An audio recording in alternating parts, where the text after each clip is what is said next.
Comment colorier un personnage cartoon? Dans cette vidéo, je vais vous montrer comment passer de ça à ça, ou encore à ça. Tu veux découvrir les secrets des artistes pros pour obtenir un résultat époustouflant? Tu es au bon endroit. Je vais te révéler des techniques infaillibles pour colorier des personnages cartoon facilement. On va s'appuyer sur les meilleures astuces et méthodes pour transformer tes dessins en œuvres d'art vibrantes et captivantes. Que tu sois un dessinateur débutant ou avancé, ces conseils vont améliorer tes compétences en colorisation. Alors prépare tes crayons et suis-moi dans ce voyage coloré où chaque coup de crayon compte et chaque nuance de couleur va apporter une nouvelle dimension à ta création.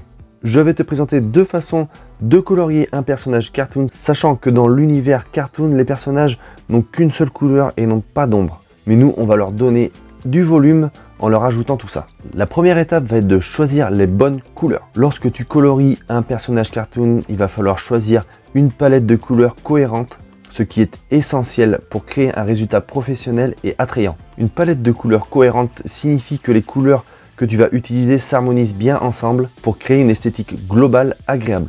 Il existe une technique avec les cercles chromatiques, je t'expliquerai ça dans une autre vidéo car cela serait trop long à t'expliquer dans celle-ci. Donc n'oublie pas de t'abonner pour ne pas la louper. Pour le moment tu vas choisir les couleurs. Que tu utilises du crayon ou du feutre, tu vas avoir besoin de 2 à 3 nuances de chaque couleur pour pouvoir faire des dégradés et donner du volume à ton personnage. Comme pour notre personnage Titi dont j'ai réalisé la vidéo dernièrement, je te mets la fiche juste ici. Tu vas prendre 3 feutres ou crayons de couleur complémentaires pour chaque partie de son corps. Pour ma part, j'utilise les feutres à alcool pour donner un résultat plus vibrant, plus dynamique et beaucoup plus professionnel. Dans un premier temps, il va falloir que tu comprennes bien les couleurs de base pour avoir ta première couleur. Si tu es sur tablette graphique, je te mets les références juste ici. Donc un jaune vif pour la couleur principale, un orange pour le bec et les pattes et un bleu pour les pupilles. Si tu utilises comme moi des feutres à alcool, je vais te mettre pareil les références. Moi ce sont des OU brush marker, je te mets les références également juste ici pour les couleurs. Puis tu pourras ensuite prendre un crayon un peu plus foncé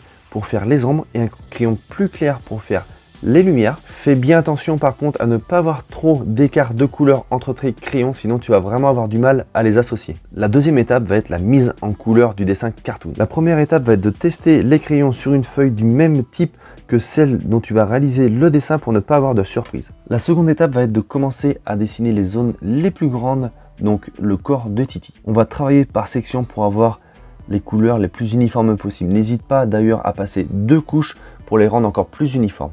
La dernière étape va être de déterminer l'emplacement de nos ombres. Pour cela, imagine l'emplacement de ton point lumineux sur la feuille. Vous pouvez matérialiser par une croix ou un point. Cela te facilitera les choses pour bien te rendre compte des parties du corps qui seront les plus à l'ombre. Pour les ombres, commence par dessiner des petites zones si tu n'es pas sûr, puis agrandis pour trouver les volumes qui te plaisent.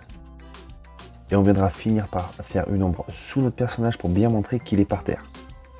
La dernière étape va être la mise en couleur à ma façon. Pour la mise en couleur du dessin à ma façon, on va faire un dégradé de couleur et on va donner de la texture à notre personnage.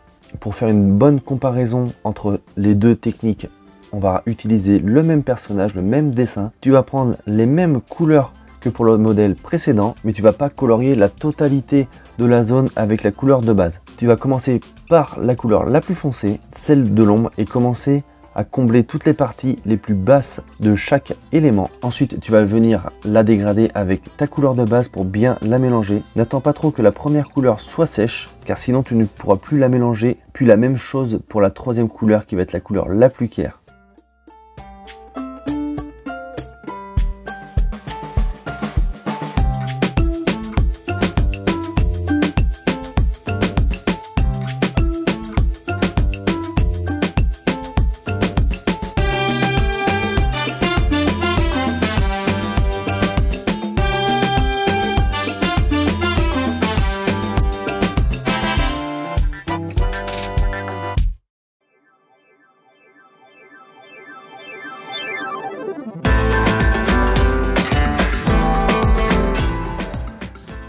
Et voilà, tu connais les secrets pour colorier tes personnages cartoon. D'ailleurs, n'hésite pas à me dire quel dessin tu préfères, soit le dessin avec les ombres plates ou le dégradé. On va récapituler rapidement ce que l'on vient de voir. La première étape va être d'utiliser une palette de couleurs cohérente. La seconde étape va être d'utiliser la couleur principale et ensuite rajouter les ombres. La dernière étape va être de dégrader nos couleurs. En suivant ces étapes, ces techniques et en pratiquant régulièrement, tu verras une progression rapide. Tu seras donc en mesure de colorier tes personnages préférés avec un niveau de plus en plus pro. N'oublie pas bien sûr d'expérimenter et de prendre bien ton temps pour trouver ton propre style. Si tu as aimé, n'oublie pas de liker la vidéo pour me soutenir et tu peux t'abonner juste ici pour me suivre dans cette aventure artistique. Allez, ciao!